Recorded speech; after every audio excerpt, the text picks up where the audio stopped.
कविता kitchen में खाना बना रही थी। वहीं मीनाक्षी आराम से हॉल में बैठी अपनी सास के साथ बातें कर रही थी। तभी सुधा ने कविता को आवाज दी। कविता, ओ कविता, कहाँ मर गई? जल्दी से मेरे लिए चाय लेकर आ। हाँ माँ जी, अभी लेकर आती हूँ। ये कहकर कविता ने जल्दी से चाय बनाई और अपनी सास के लिए ले आई। वही एक कप को देखकर सुधा को बहुत गुस्सा आया और उसने कविता से कहा, तुझे पता नहीं था तेरी जेठानी भी यही बैठी है, तो 2 कप नहीं ला सकती थी? माँ जी, मुझे पता नहीं था, मैं अभी दूसरी बना लाती हूँ। अरे रहने दो, मुझे चाय नहीं पीनी, मैं तो ग्रीन टी पीती हूँ। क्या बहू, ग्रीन टी? ये क्या होता है बहू? इसे पीने से गोरे हो जाते हैं। इस वजह से अगर मैं और चाय पीऊंगी तो मैं इसकी तरह काली हो जाऊंगी। नहीं नहीं बहू, तू तो ग्रीन टी ही पी। वहीं कविता अभी भी वहीं खड़ी थी। इस पर सुधा ने उससे कहा, चल जा यहाँ से, तू क्या मेरा मुंह देख रही है? ये सुनकर कविता किचन में वापस आ गई और बहुत दुखी हुई। कविता बहुत ज्यादा काली थी, जिस वजह से उसकी सास सुधा उससे बहुत नफरत करती थी और पूरे घर का काम कविता से ही करवाती थी। वहीं मीनाक्षी आराम फरमाती, क्योंकि वो बहुत गोरी और सुंदर थी। सब कुछ सही चल रहा था। सुधा अपनी बहू मीनाक्षी को बहुत प्यार करती थी, पर मीनाक्षी सुधा को घास भी नहीं डालती थी। एक दिन मीनाक्षी तैयार होकर कहीं जा रही थी। तभी सुधा ने कहा, कहाँ जा रही हो बहू इतना तैयार होकर? आपको अकल नहीं है क्या माँ जी कि चलते वक्त टोक दिया? पता है ना, बाहर जाते समय टोकते नहीं है। अरे मैं तो भूल ही गई थी। कोई बात नहीं, तू आराम से जा। ये सुनकर मीनाक्षी वहाँ से चली गई। तभी वहाँ कविता आई और उसने कहा, माँ जी, खाना बन गया है, ले आऊं? मुझे नहीं खाना, चल जा यहाँ से। माँ जी, आप मुझसे ऐसे बात क्यों करती हैं? अब इसमें मेरी क्या गलती है? वो तो भगवान ने ही मुझे काला बनाया है। हाँ, सही कह रही है। गलती तो मेरी है जो मैं तुझे अपने घर की बहू बना कर ले आई। पता नहीं मेरी बुद्धि पर पत्थर पड़ गए थे।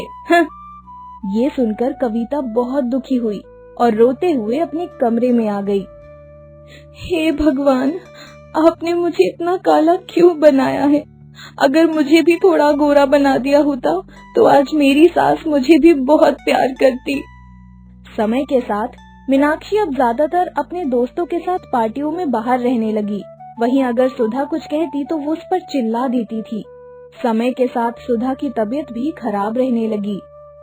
हे राम, आज तो बड़ी तेज कमर में दर्द हो रहा है। अरे कविता, कहाँ मर गई? जल्दी से मेरी कमर दबा दे। हाँ माँ जी, अभी आई।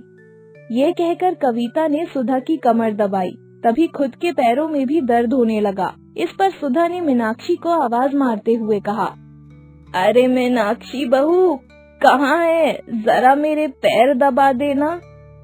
ये सुनकर मीनाक्षी बाहर आई और उसने कहा, हाँ, क्या कहा आपने? मैं आपके पैर दबाऊंगी? आपको पता भी है मैं ब्यूटी क्वीन हूँ, मैं किसी के पैर नहीं दबाती। अरे बहू, बहुत तेज दर्द हो रहा है। कविता कमर दबा रही है, तू पैर दबा दे। मुझसे नहीं दबाए जाएंगे, इसी कविता से दबा लीजिए, समझिए आप। ये कहकर मीनाक्षी अपने कमरे में वापस चली गई, जिससे सुधा थोड़ी दुखी भी हुई।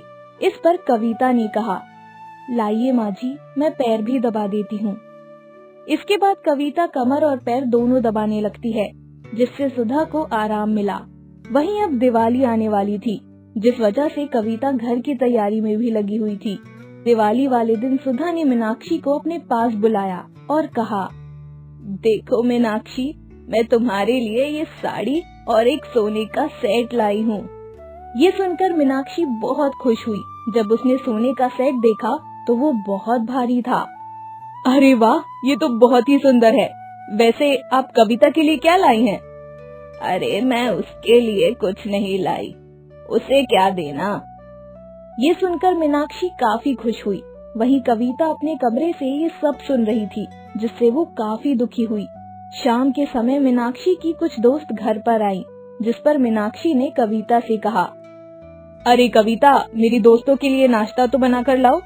तभी वहाँ पर सुधा आई और बोली, अरे बहू, तुम्हारी दोस्त आई हुई है। आप यहाँ क्या कर रही हैं? जाइए यहाँ से। अरे मीनाक्षी, ये क्या? तेरी सास है, बड़ी ही बेअकल है। इसे पता नहीं है जब दोस्त बात करते हैं तो बीच में नहीं बोलते। पता नहीं तेरी शादी कैसे घर में हो गई है। अरे मैंने तो इन्हें कितनी बार समझाया है कि मेरे पीछे ना आया करें।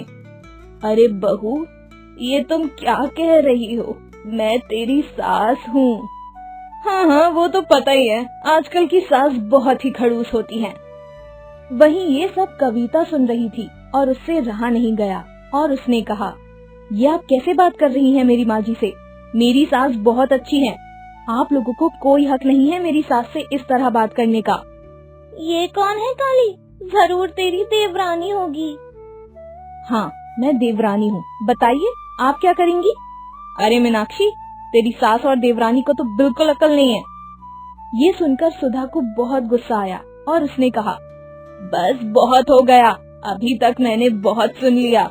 निकल जाओ मेरे घर से। और तुम मीनाक्षी, तुम भी निकल जाओ। मैंने तुम्हें बहुत प्यार दिया, पर आज पता लग गया कि इंसान रूप से नहीं बल्कि मन से सुंदर होता है। ये आप क्या कह रही हैं माँ जी? आपका दिमाग तो ठीक है ना? हाँ हाँ, मेरा दिमाग ठीक है, पर तू मेरे घर की बहू नहीं बल्कि कुलक्ष्मी है। चली जा यहाँ से। ये कहकर उसने मीनाक्षी और उसकी सहेलियों को निकाल दिया।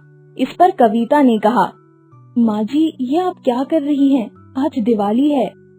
हाँ हाँ, मुझे पता है आज दिवाली है और लक्ष्मी भी मेरे घर पर ही है। मुझे माफ कर दो जो मैंने तुम्हारे साथ ऐसा व्यवहार किया। कोई बात नहीं माँ जी, पर आप मीनाक्षी दीदी को भी बुला लीजिए। नहीं, उसे तभी अकल आएगी। उसे मैंने ज्यादा सर पर चढ़ा लिया है। चलो अब लक्ष्मी पूजन करते हैं अपनी बहू के साथ।